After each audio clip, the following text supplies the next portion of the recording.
Good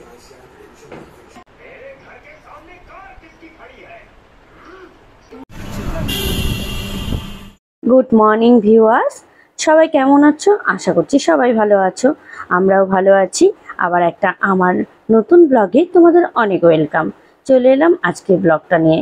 এখন বাজে সকাল 10:45 আর গুড্ডু স্কুল আছে আজকে, তাই দেখো না সকালটা কীরকম তাড়াহুড়ো করে কাটছে। চলো সকালবেলা আমি কিভাবে এত তাড়াহুড়ো করে ছেলেকে স্কুলে পাঠাই সেটাই আজকের ভিডিওতে তোমাদের সঙ্গে শেয়ার করব। বললাম যে ঘড়িতে বাজে প্রায় এখন 10:45, তাই তাড়াহুড়ো এত জোরগুলুম ভাবে গুড্ডুকে স্নান করানো থেকে শুরু করে পটি করানো সমস্ত কিছু কাজ কমপ্লিট করলাম। আর ওদিকে রান্না কিন্তু আমার প্রায় হয়ে এসেছে। চলো কি কি রান্না করেছে সেটা না হয় একটু বাদেই দেখাই।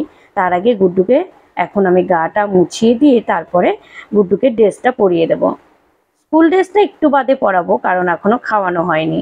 খাবারটা খাইয়ে দিয়ে তারপরে স্কুল ড্রেসটা পরাবো, কারণ খেতে খেতে অনেক সময় খাবার পড়ে যায় ড্রেসের মধ্যে। এই জন্য দেখো না ওকে আমি চেঞ্জ করিয়ে দিচ্ছি, তো গামছাটা খুলে দিয়েছি আর ফট করে প্যান্টটা পরিয়ে দিয়েছিলাম, তাই ওর কি রাগ। এইরকম ব্যাপার। তো চলো ফটাফট করে ওকে রেডি করে দেই। আর এখন ও টিভি দেখবে, আমি এদিকে খাবার দাবার নিয়ে আসবো। এদিকে গুড্ডুর স্কুলের ড্রেসগুলোও ঠিক করে নিচ্ছি, কারণ খাবার দাবারের পর আর 5 থেকে 7 মিনিট দেরি করি মাত্র, তারপরে আবার ছুটতে হয় আমাকে, এই কারণেই। তো চলো আমি এখন ফটাফট করে এই যে বাথরুমে গিয়ে সব রেখে আসলাম, ওর যেগুলো চেঞ্জ করা জামা কাপড় ছিল সেগুলো সব, আর হাতটাও ধুয়ে এলাম। ঘড়িতে বাজে এখন 10টা বাজতে 5 মিনিট বাকি। বই খাতা রেডি করে রেখে ব্যাগ রেডি করে রেখে এই যে খাবার নিয়ে বসলাম। আজকে ব্রেকফাস্টে আছে, মানে আমি একবারেই রাত্রির সহ রান্না করে নিয়েছি। আজকে ব্রেকফাস্টে আছে দেখো পাতলা করে মাছের ঝোল করেছি আলু বেগুন দিয়ে, আর এদিকে সাদা ভাত আছে। মাছের মাথা দিয়ে করেছি একটা কচুর মুড়োর ঘন্ট, আর ওদিকে আছে কালকের লাউয়ের ঘন্ট ছোট মাছ দিয়ে, সেটা গরম করে নিলাম, ফ্রিজে ছিল তো রাখা সেই জন্য।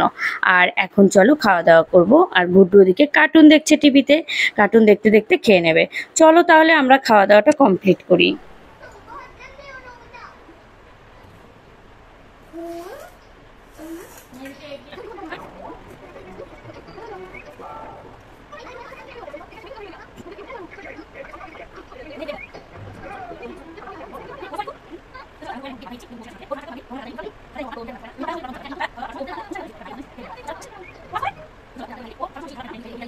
খাবার সময় এত বিরক্ত করে না, দেখো খাবার বসিয়ে নিয়ে খাওয়াচ্ছি, এখানে তো আমার ডাইনিং টেবিল নেই, তাই একদম নিচে বসেই খাচ্ছি। আর রোজই নিচে বসেই খাই ঘরদোর, সেই জন্য কিন্তু আমি রোজই পরিষ্কার করি। পরিষ্কার পরিচ্ছন্ন না রাখলে তো নিচে বসে খেতেও ইচ্ছে করবে না, তাই না? আর এই ঘরের মেঝেটা অবশ্য খুব সুন্দর পরিষ্কারও। তো যাই হোক, চলো খাওয়ার সময় হাজারটা বায়না করার পরে গুড্ডুকে খাইয়ে দিতে হয় এইরকম। আর বিছানা কাঁথাগুলো ঘুম থেকে উঠে আগে পরিষ্কার করে নিয়েছি। আর আজকে বাইরে যা ঝলমলে রৌদ্র উঠেছে, কিচ্ছু ভাল লাগছে না, তাই এই গামছাটা গায়ে নিয়ে আছি এই কারণেই যে ঘাম মুছছি, জানো তো আমি এত ঘামি এই কারণে। দুদিন আগে আমার মোবাইলটাও খারাপ হয়ে গেছিল, তোমরা অবশ্য ভিডিওটা পেয়েছো, ঘাম ঢুকে মোবাইলটা একেবারে চলে গেছিলো, কি আর বলবো। তো যাই হোক, তোমরা দেখেছো ভিডিওটা, যারা দেখোনি তারা দেখে নিতে পারো মোবাইল নিয়ে কতটা অসহায় অবস্থায় ভুগেছিলাম। তো এখন অবশ্য মোবাইল ঠিকঠাক আছে, তাই এই যে গামছাটা নিয়েছে বারবার ঘাম মোছার জন্য। তোমরা কেউ কিছু মনে করো না, ঠিক আছে? ওড়না নেই জন্য, আসলে সকালবেলা তাড়াহুড়ো তো, তাই খুঁজে পাচ্ছি না সব কিছু। হাতের কাছে যেটা পেয়েছি সেটা নিয়েই তাড়াহুড়ো করে কাজ সেরে দিচ্ছি। তো চলো ফটাফট করে খেয়ে দিয়ে গুড্ডুর টিফিনটা রেডি করি।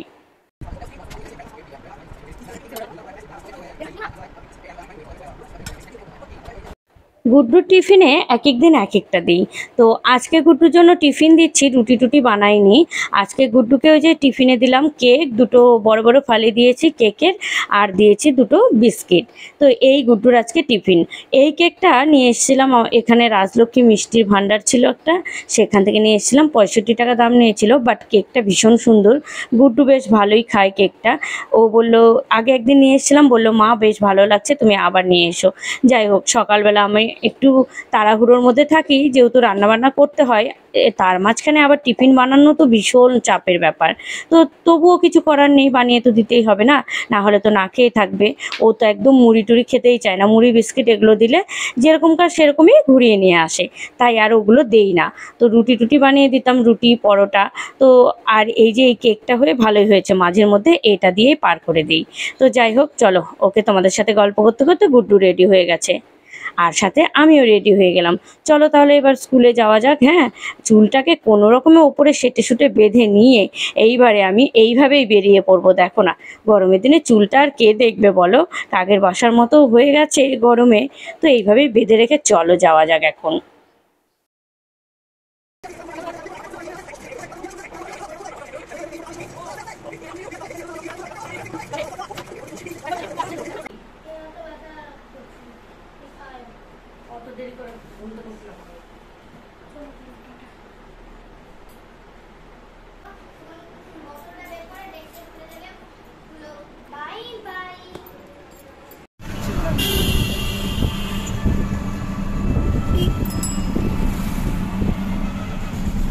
চলো তাহলে আজকের ব্লগটা এ পর্যন্তই, দেখা হবে কালকে একটা আবার নতুন ব্লগে। আজকের মতো সবাইকে টাটা।